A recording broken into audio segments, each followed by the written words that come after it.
Welcome back to another episode of Stacy on Sports. This is our 2023-24 NBA season preview, our special. I am your main host, Stacy Carter II, and joining me for the first time making his debut, we got Noah Urrutia. Noah, what's up, man? How you doing? I'm good, man. Thank you for having me. I'm super stoked to be a part of the team, part of the show, and thanks for having me once again, man. And also joining us, we have Matt Huff. Matt, how you feeling? You know, the Nuggets are the defending champs. How you feeling about the season now? I'm feeling great. I'm also low key just glad to have a good team back in Denver. So all right. We had our off-season moves. We got our super rookies coming in, going to try to make a splash, make an impact. We're going to talk about what we're looking forward to, the MVPs, and also we got to talk about the in-season tournament, which is going to spice things up in the NBA this year. But first, let's talk about the NBA picture overall, the things that we are watching out for. And I would like to start. There's three things that I'm looking out for. One, Dame time with the Bucks. Yes, sir. After a long tenure with the Portland Trail Blazers, Damian Lillard is a Milwaukee Buck via trade. He's teamed up with Giannis Antetokounmpo, followed by Chris Middleton, Bobby Portis, Brook Lopez, etc. They had to give up Drew Holiday in the wake of that, but more importantly, Dame time is a Buck. Now, we all know Dame wants to win the championship. He tried his best with the Trailblazers. Now that he's with a championship team, even though they under first-year head coach Adrian Griffin, they're still a powerhouse in the Eastern Conference. They got to make up for losing to the Miami Heat early in the playoffs, although Giannis was hurt. With Dame there now, it equates to championship. And if they don't reach the NBA Finals, they don't win the championship, we're going to have to, scratch our heads of what's going to go on. The Bucks going to have to, they're going to have to really, really, really make some noise this year. Yeah. The second thing I'm looking forward to is, will James Harden actually become an LA Clipper? See, now, James Harden is now reporting to 76ers camp. He has a disagreement, to say the least, with Daryl Morey right now. And we're looking at this 76ers team who, they got the MVP, Joel Embiid. They got Tyrese Maxey, a young up-and-coming player. They have an okay roster. However, they still have not got over the hump. They also got a new head coach, Nick Nurse, coming from the Raptors to the 76ers. James Harden is going to be key. He's going to be the difference maker in whether they finally punch through and get to the NBA Finals or they have another postseason collapse. It seemed like James Harden don't want to be there. The 76ers, I believe that they're going to have to move him at some point. And it seemed like the Clippers are kind of willing to do that. Well, the Clippers going to give up because they are pushing through the Western Conference and trying to reach the championship as well. They have a lot of pressure as well. But it'd be interesting to see James Harden as a Clipper with Kawhi Leonard, Paul George, and whoever they keep. So I'm looking out for that. And the third thing I'm looking out for, the Phoenix Suns, Devin Booker, KD. Bradley Beal, my boy Bradley Beal from St. Louis. All right. This is a big three we talking about. KD's with another big three. Is it actually going to work this time in Phoenix? They gave up a lot. DeAndre Ayton is not there. Chris Paul is not there. They gave up a lot of depth. They're going all in on the championship.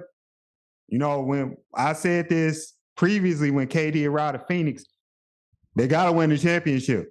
There's no way you can get three of the top, 20 players in the NBA and you don't get anything done. And then maybe people going to start looking at Kevin Durant as, maybe like a curse or something because he's been playing with great players, with the Brooklyn Nets, what went on with that. And it hasn't worked.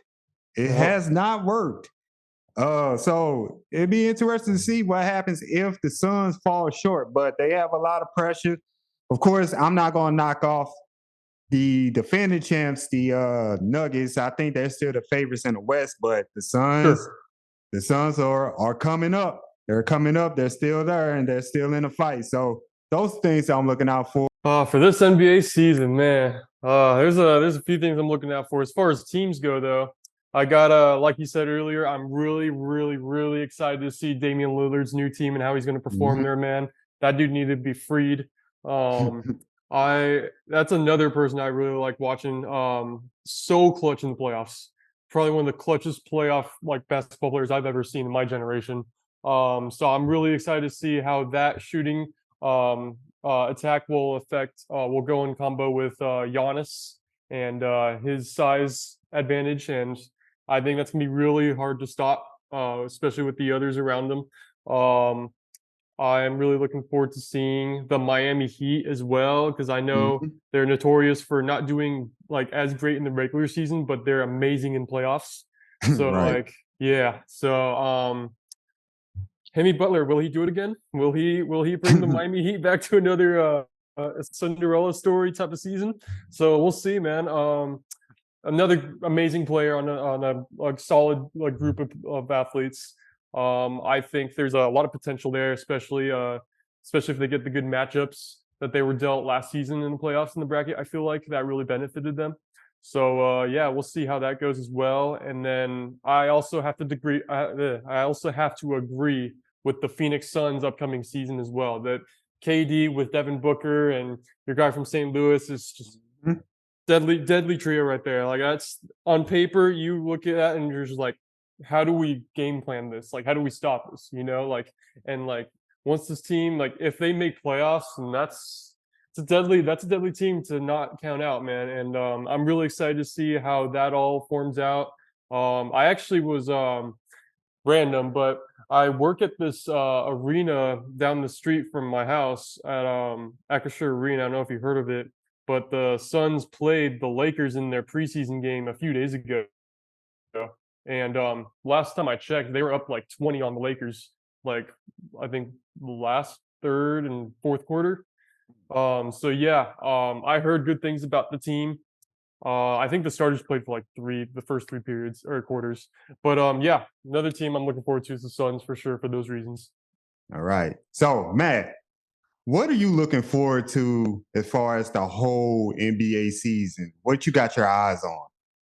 Well, other than us hopefully repeating, one thing I am looking forward to is seeing how the bottom half of that Eastern Conference plays out. I mean, we kind of have an idea of what the upper echelon will look. You know, Milwaukee, Boston, and Cleveland will be in that mix. Philly too, but like I feel like that bottom half of the Eastern Conference is pretty wide open for certain teams to take advantage of it. You know, can a scrappy team like Toronto get back into the postseason, or can a young upcoming team like the Orlando Magic maybe sneak into that 8 seed via the play-in? We talked about earlier this offseason, the Indiana Pacers and all the moves they were making this offseason. They could be a dark horse team that could sneak under the radar. So I think that bottom half of the Eastern Conference, we could see some major changes to this season. And I didn't have them on on the second topic as far as our episode, but you mentioned the Pacers. I have my eye on them too. Like I think they can be at least a play-in team. I think they have the roster. I'm looking forward to Tyrese Halliburton. You know, he signed that big extension. They still, for now, have Buddy Hield for now, and Miles Turner. Yeah, Miles Turner is getting better. Seems like he's getting a little bit healthier too. So they got something going. Then they got Brucey. I know Bruce. Shout out Bruce Brown. Yeah. Shout out Bruce Brown and Obi Toppin and etc. So yeah, no, I really think they have the potential. They could maybe even snag that 6th seed, just with how makeup of their team. And at the beginning, I think it was at the start of last season, they were showing some good potential too. So I really am hoping they can make that next step forward in their development. And speaking of teams on the radar, you already mentioned your teams. That's our next topic. Let me give you my teams, the two teams that I got on my radar, one from the West and one from the East. You just brought up the Lakers. I got my Laker hat on, of course. That's who I'm going to be having my eye on. They were swept out the Western Conference Finals, but after they made the trades to get D'Lo, they got way, way, way better. And now they're going into the season with a great roster. they have a great roster. They fill in the holes. They got shooters now like Gabe Vincent. They brought back Jared Vanderbilt. They brought back Rui Hachimura. They brought back D'Lo. Still got LeBron. You still got AD. They got Jackson Hayes now to back up to play that center role. Christian Wood, who gets you 17 and 7. They're Austin Reeves. Everybody's high on Austin Reeves now.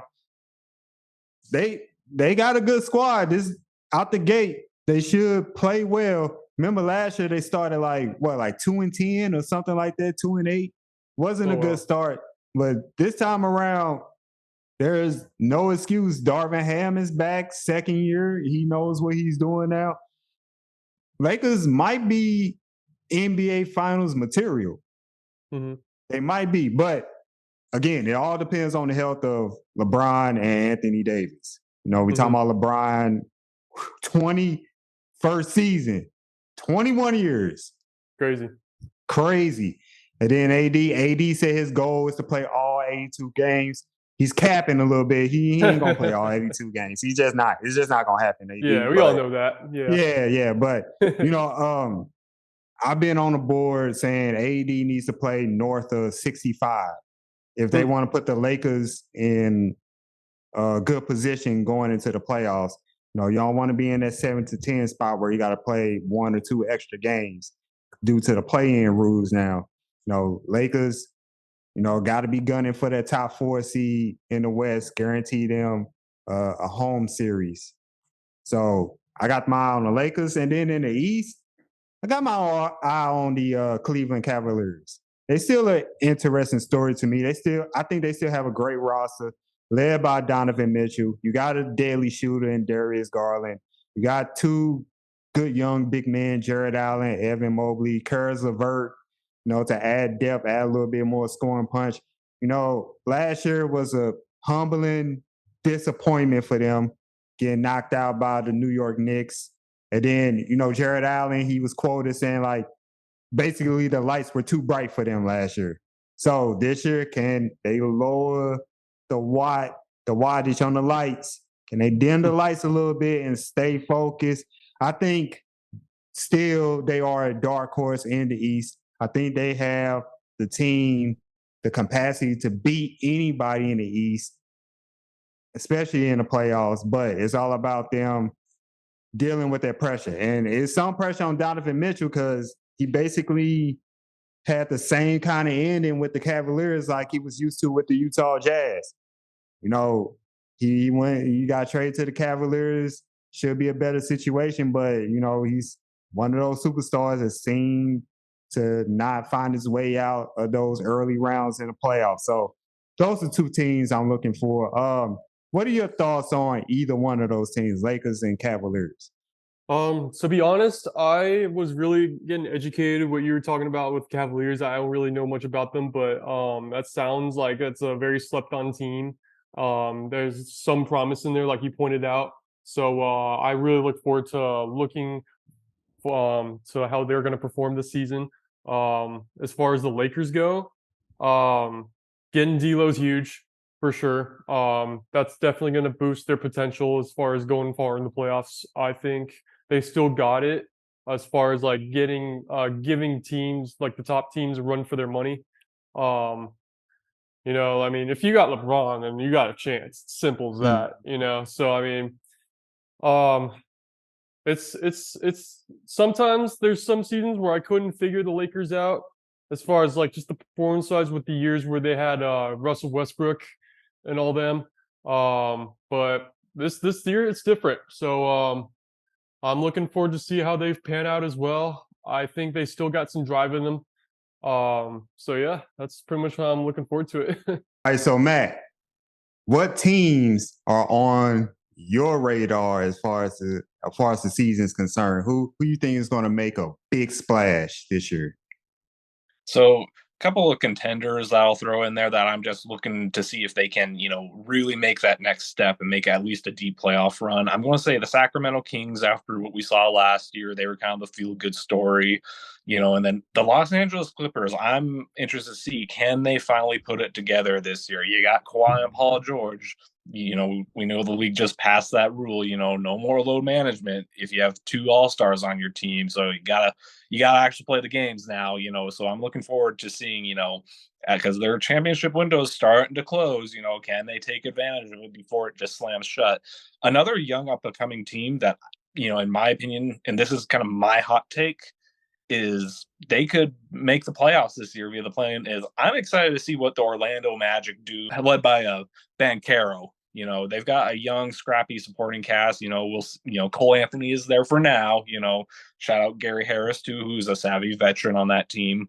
I'm excited to see if they can start putting it together and kind of be last year's Sacramento Kings per se, and at least make it via the play-in in the Eastern Conference. Because like I said, that bottom half of the East is kind of wide open. The Toronto Raptors, they're making a lot of, noise this offseason with trade speculation. They threw their hat into the ring with the Damian Lillard sweepstakes. They were also talking about Kevin Durant last season. We'll find out Pascal Siakam stays, but, they're still a team who's got, a nice young supporting cast. Can they reach the postseason yet again? Now let's go on to our rapid fire segment. This is where I ask random questions, putting my podcast team on the spot. They don't know what I'm going to ask until I ask it. So let's go ahead and get started, shall we? Let's get this party started. First question, which young team will most likely make the playoffs? Here are the choices: the Spurs, the Rockets, the Pistons, or the Hornets. Noah, who you pick? To be honest, I gotta go Hornets because whoa. Just a guesstimation. Yeah, I don't really know, man. I'm just my gut's telling me the Hornets for some reason, so I'm just sticking with it. Wow, the Hornets. Out of this list, I'm going to pick the Rockets. I think the Rockets, with them signing Fred VanVleet, with them signing Dylan Brooks, even though everybody hates Dylan Brooks' guts. Oh yeah, I know Dylan Brooks. Yeah, but still, and then you got young players. They got Sagoon, the center, who's Jokic-like. I know Matt might not like that comparison, but that's what it is. And then you got Jalen Green, who's a good scorer. Jabari Smith, who showed out in the summer league. So they got a little thing going. Then they got Ime Udoka as their head coach, and he's a good head coach despite the things that happened with the Boston Celtics. Oh man, yeah, we're going to excuse that.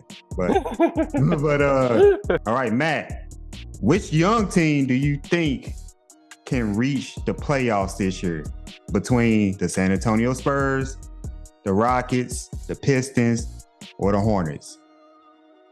San Antonio Spurs. Why you say the Spurs? I gotta say, I've been proven wrong so far in preseason by Victor Wembanyama, and I've learned, to never discount Greg Popovich as a head coach. So out of those teams, I'd say they've got the best chance. All right. Okay. Question number 2.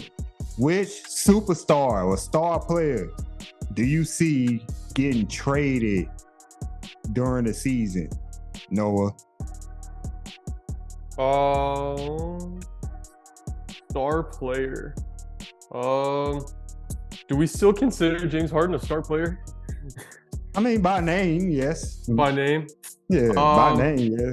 I feel like if the Sixers don't get him to another team in the offseason before the season starts, I could see that happening. I feel like they could work something out with some team. There might be some team where it's like they might be a bit down in the season, like rough start, and be like, hey, I'll give you a package for Harden right now. What do you say? I don't know. Just that's something I could see happening though. I feel like there'd be a few teams that won't have interest in that. Yeah, like I mentioned earlier, James Harden is on my watch. I don't know. It seemed like he should get traded maybe before the All-Star break. I know they're probably gonna have to wait about 15 to 25 games to be played to see, if he actually shows up, and if he shows up, will he actually play well? Sure. So yeah, of course he's number 1 on that list of superstars that might get moved. Matt, which superstar do you think will be on the move on the trade block this year? Joel Embiid. I've been seeing some. Whoa! Wow! Listen, that whole James Harden situation is a whole mess. I could just see him finally getting, sick of dealing with the drama in Philly. I've been seeing some reports linking him to the New York Knicks. I could just see him finally being like, I need up and out of here. Oh wow! If that happens, I'll be shocked. I would definitely be shocked. But number 3, this is about the Golden State Warriors. Okay. Noah, is this the end of the Golden State Warriors? Are we witnessing the end of the Warriors? I think so, man. Ooh. And I think so because here's why. They haven't been healthy these last, couple playoff runs? Right. And I don't know, man. I just think the time's ticking for them. And there's a lot more talented teams than them right now. I still think they're dangerous in the playoff. Definitely one of the most dangerous playoff teams. But they need to be healthy. And if they're not, that's an issue. And that's not what I've seen as of recently. And yeah, I feel like it's approaching though. I feel like it's approaching if the Splash Brothers can't play with each other at the very least. So that's just my take on it. Yeah, I would have to agree. I think this is the downturn of the Warriors. You got Draymond Green, another player who gets nicked up. Klay Thompson did play well last year. He did average north of 20, but of course it's not going to be the same super explosive Klay Thompson. Then Steph is getting older. You lose Jordan Poole. You might lose other young players. They lost Wiseman, who seemed that was a waste of a number 2 overall pick. I'm very disappointed in that. I thought, I thought something was going to happen, but. Yeah, and then Klay Thompson, one of those players who also can leave next year. Mm-hmm. They got to pay him some money, and do they have enough cash in the bank to give him what he's asking for? I don't know. I think the rest of the West has caught up to him. They're deadlocked. They can't really make any moves unless they make some big trades. I think this is kind of the end for them. Mm-hmm. Great run, though. Great run. Totally. Absolutely. It's legendary. That's a dynasty right there. No, of course. Yeah. Yeah. Definitely a dynasty. All right. Matt, myself, and Noah, we both said the Warriors on the downturn. We looking at the end here. Do you agree with us? Yes, I do. I mean, I'm still not thoroughly convinced Chris Paul's going to be a great fit, just with, you're lacking a lot of size if you put him into the starting lineup. I thought the Warriors had something going with using that lineup with Wiggins and, Looney, because, you still got some size.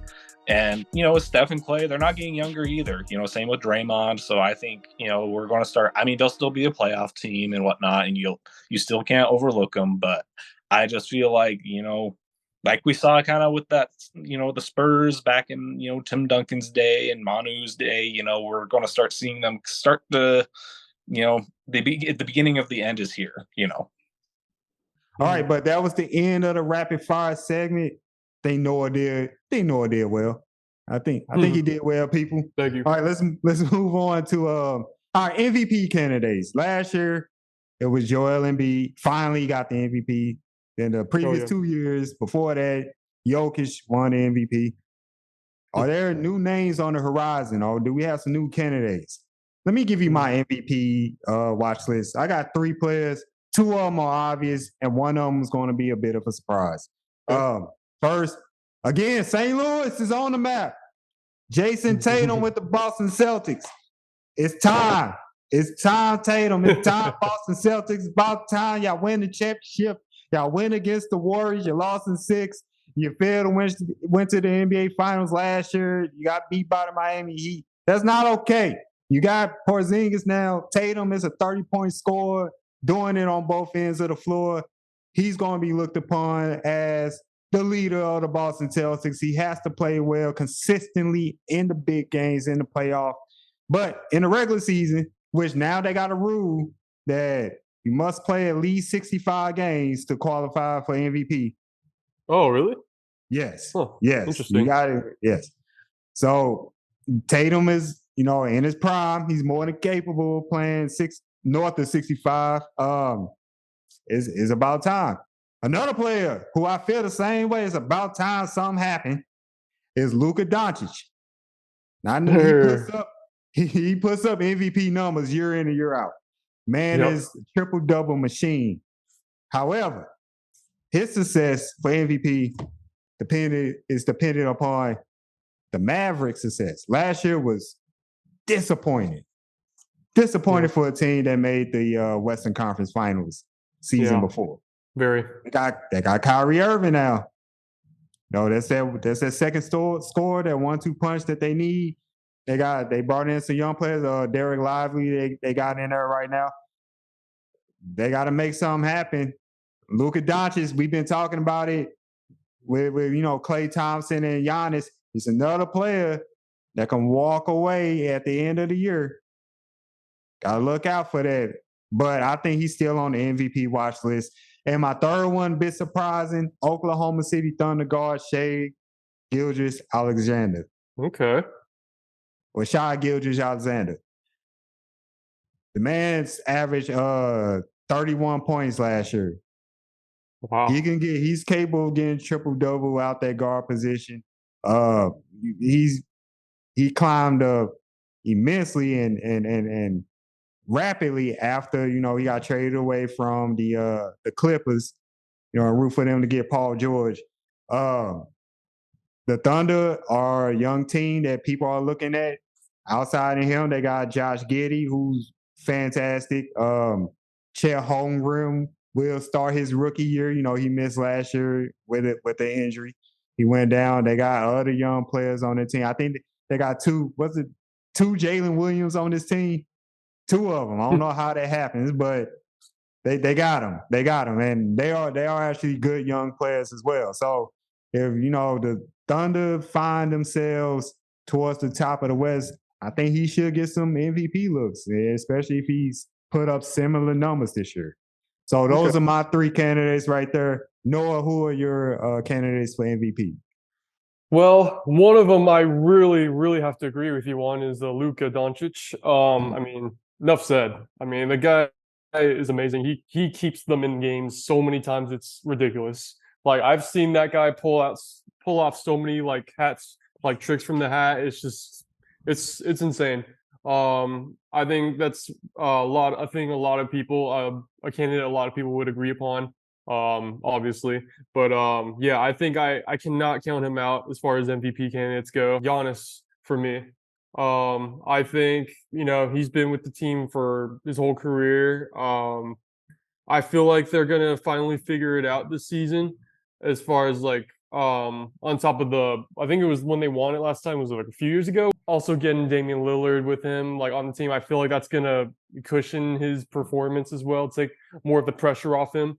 But I feel like he definitely has capability to get those type of numbers, make that type of motivation to push that team through and win another championship. I feel like that's a very valuable candidate for me. MVP candidates. Matt, who are your MVP candidates this year besides Jokic? Okay. All right. Who's your So I got Embiid again. He's the reigning MVP, so he'll be in the mixture, of course. I got Jason Tatum. I think he could a breakout season. And then I also got Luka Doncic. We continue every year. It seems like always in the conversation, and then mid-season, for whatever reason, he just kind of sputters out. I think this year he finally puts it together and he finishes second or third in the MVP voting. I've got another player who could be like a dark horse candidate. I don't know. You might look at me crazy for this. De'Aaron Fox of the Sacramento Kings. Well, that's not too crazy.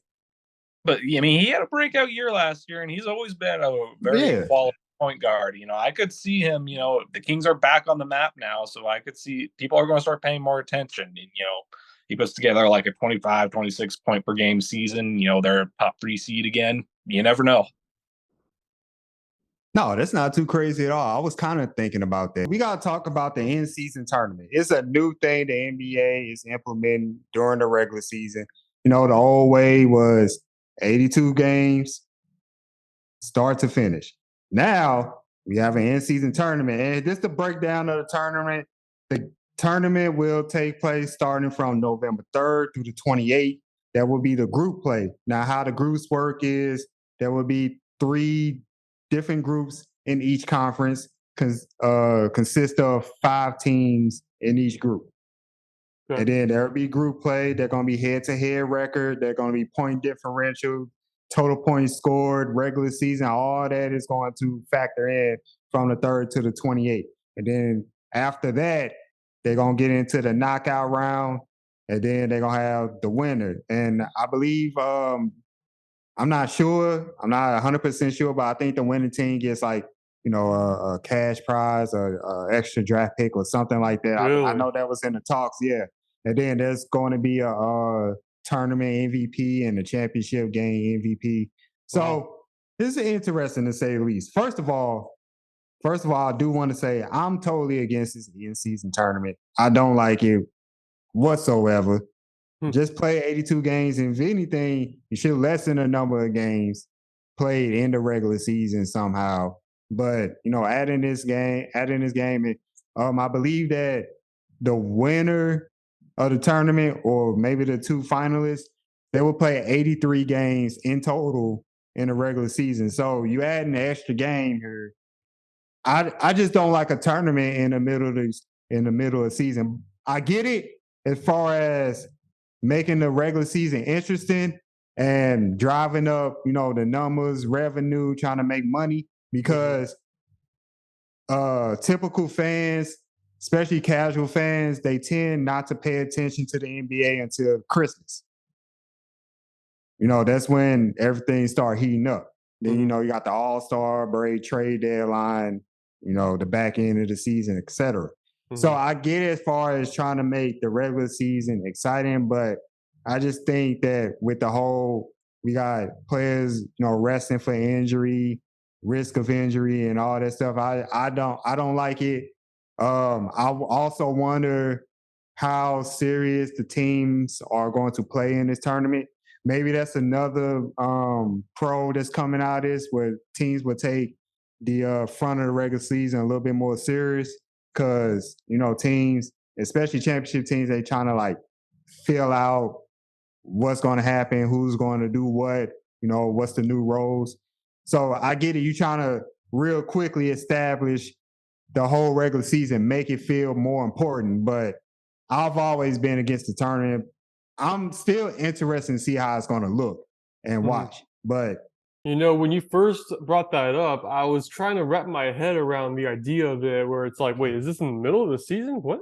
So like, mm, I don't know. And I didn't know that they added another game to I think it was the 2 finalists you said. yeah, And I was just like, wow, that's very that's a big disadvantage for those teams if you think about it too. And it's just like, I don't know. I feel like that makes things a bit more complicated as far as like developing game plans and for the season, for coaching and players and all that.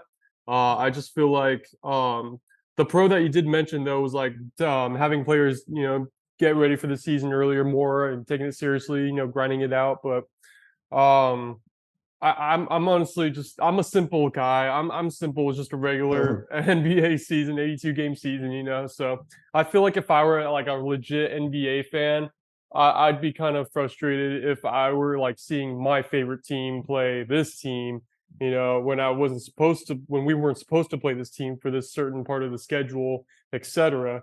And that would have like affect our record and our gameplay and etc. So it's like, I don't know. It's a bit wacky to me, but I mean, this is the first year, so we'll see how things go. I could be right, totally right. wrong, so that's just my opinions on it. Yeah, I would say I'm still against, and I'm still against the play in. I spoke out about it. I don't like the play in. I don't like the 7 and 8 seed putting their seeding on the line versus a 9 and 10 seed. I Mhm. think if you finish 7 and 8, you earned that right to go to the playoffs. Like for example, one year the Clippers finished 6 games above the Pelicans. but they got knocked out in the play-in. I just think that was unfair. Like, you finish the season 6 games above this team, but you don't get a shot at the regular playoffs. I just thought that was totally unfair to the team. But Yeah.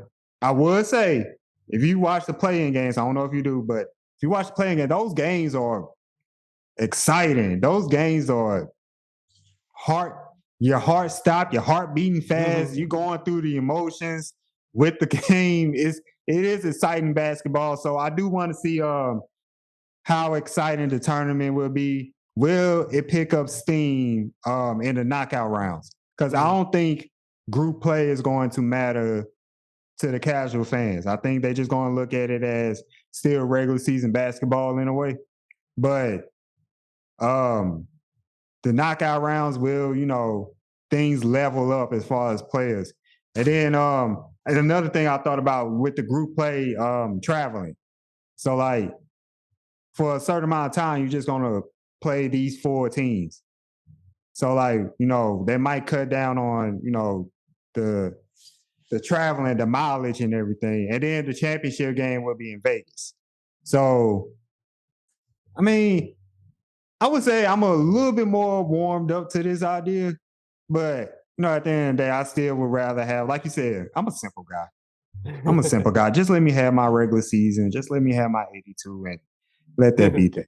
All right. So, Matt, overall, how do you feel about the NBA implementing the in-season tournament starting this season? I'm honestly not the biggest fan of it. I get why they're trying to do it. They're trying to, motivate the players a little bit more during, that part of the season where, the games aren't quite as meaningful. I get it, but I'm just like, it's one of those, if it ain't broke, don't fix it sort of things, in my opinion. I just really don't see the point in it. If anything, I could see teams kind of, maybe using it as an opportunity to give some of their younger players some run, players, the stars, especially some older stars like LeBron and whatnot could use it as a time to maybe get some rest in, but you can then put some of your young players you want to throw into the fire, develop a little bit more. But overall, I just don't think it's going to help the league as much as the commissioner might think it might. And I brought this up too. What if like a team that's that bottom tier in the NBA, we talking about the Pistons of the world, maybe like the Blazers, teams like that. What if one of them, win the tournament? Like, how would that look in fans' eyes? Yeah, I don't know. I mean, some fans could say, "Oh, hey, look, I like it because you get the extra parity," but other fans could be like, "Yeah, no, this tournament proves that this was not a good idea because there's no way that that's a championship caliber team." So, I mean, I'd probably be one of the more negative fans. I'd probably be like, "Nah, that I don't believe in that." So, because at the end of the day, you and I know the Detroit Pistons are not winning the finals, and that sort of deal. So, overall, I mean, I see both sides, but yeah, I still can't quite get behind it. But a lot more fans love those knockout type of games, like where season's on the line type of matchups. So I Right. get that. Why the league would do that, increase the views in each game. So, but yeah, I didn't know that the championship was in Vegas though. That's pretty cool. Yeah. I think the NBA is making its steps to having a Las Vegas team. I think is imminent now. I think the NBA is definitely on the way. The Vegas teams that are there now, except for the Raiders, are doing well. So the Golden Knights just won the Stanley Cup this Yeah. past year, and then the Aces just won a few days ago. The WNBA championship. So they're building winners there in Vegas. Okay.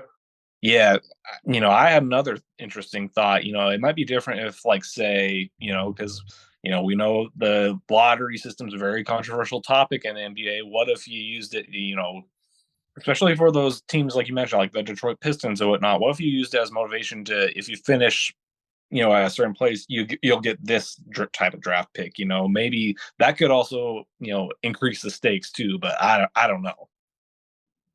Yeah, but it should make for some sort of excitement. So we'll Yeah, see. We'll we'll see. see. Yeah. Yeah, we'll see. Just the traditionalist, I guess. Yeah. I'm a bit traditional too. Just Yeah. let's play our 82 and get on with our business. Yes. If you're the eight Yeah, seed, but, you're that. Yeah. All right, we're definitely going to see, like I said, the in-season tournament will start November 3rd.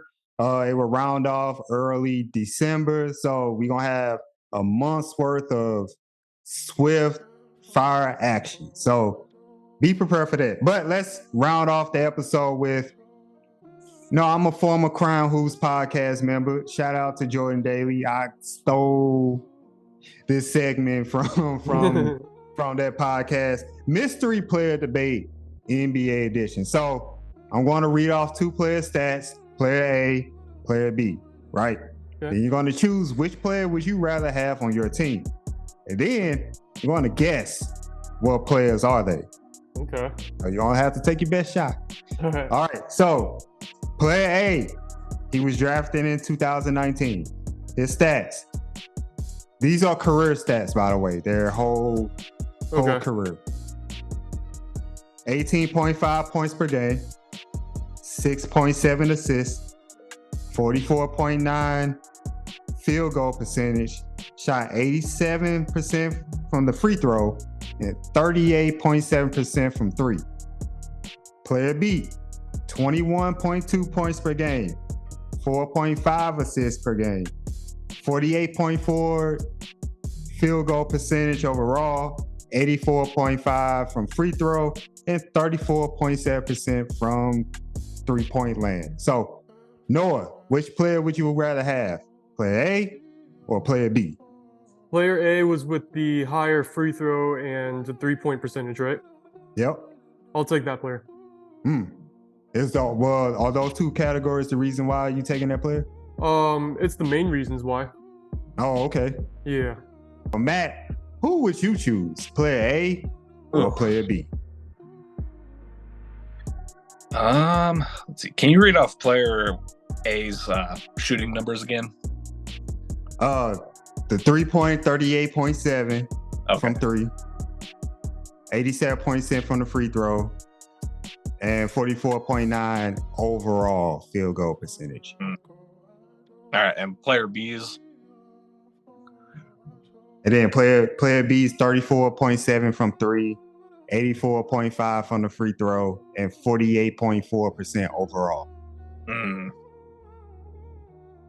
Man.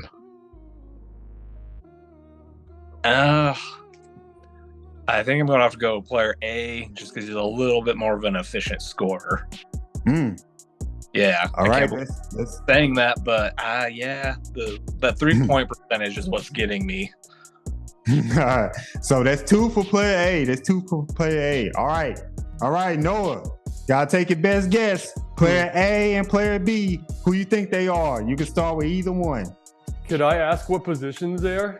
Both positions are guard. They are both guards. The guards? I will give you a clue. Player A is in the East. Player B is in the West. Is player A Kyle Lowry? It's not Kyle Lowry. Okay. Player B. You said player B was in the West? Yeah, player B is in the West. Guards. Gary Trent Jr.?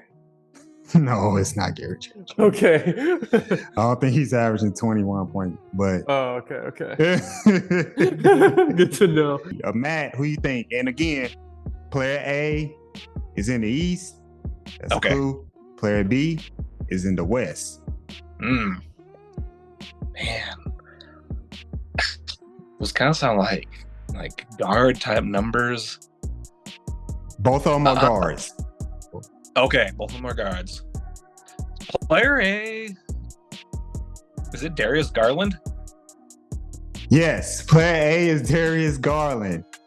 All right, man. And then so you basically chose Darius Garland. You and Noah. All right, player B. Hey, who's player B? I have a few in mind. It's player B. No, it can't be him. Player B, is it De'Aaron Fox? No, it's not De'Aaron Fox. Not De'Aaron Fox. Okay. Oh. It's not SGA, is it? Player B is SGA. GA. Okay. Ooh, man. Okay. SGA, yeah. All right. Do you feel good about your choice? I do, and here's why. I think it's I really like the free throw, higher free throw percentage, because it's like that's easy points. I feel like that's a big difference maker. That's an underrated stat in my opinion. I think player A was like 8. You said it was like 18 points a game, and player B was like 20. 20, yeah, 21. Okay. Yeah. See, I feel like that could be a lot worse as far as differentiation. I feel like that's like serviceable enough for me. And what was it? The 3-point percentage is a big one for me too. I feel like that's really rare to have, especially when you have an elite percentage that's like way above that. I think player A was like 30-something%. He said, but 38.7 from 3. Man, okay. Yeah, I'll still. Do you stand by your choice? Oh, man. Just on projection alone, I think I'm going to switch just based on SGA's potential. Oh, you can't switch. You was just so sure. Okay, you know what? I'll go with Garland. I'll go with Garland. I like me some Darius Garland. Yeah, I think either way you'll be fine. Either way. Either way. Both have a prototype in a way. So yeah, I'll go with Garland. Yeah. All right. Well, still love me some SGA though. Yeah, of course. Yeah. He's still my MVP candidate. He got that over Darius Garland in my book. He does. All right, that was the end of our 2023-24 special. Once again, I am your main host, Stacey Carter II, joined by Noah and Matt. Keep on liking, subscribing to our YouTube channel. We're on Apple Podcasts, Spotify. We are everywhere. But until next time, we are signing off. Thank you for listening. Thank you for watching. Let's go Lake Show.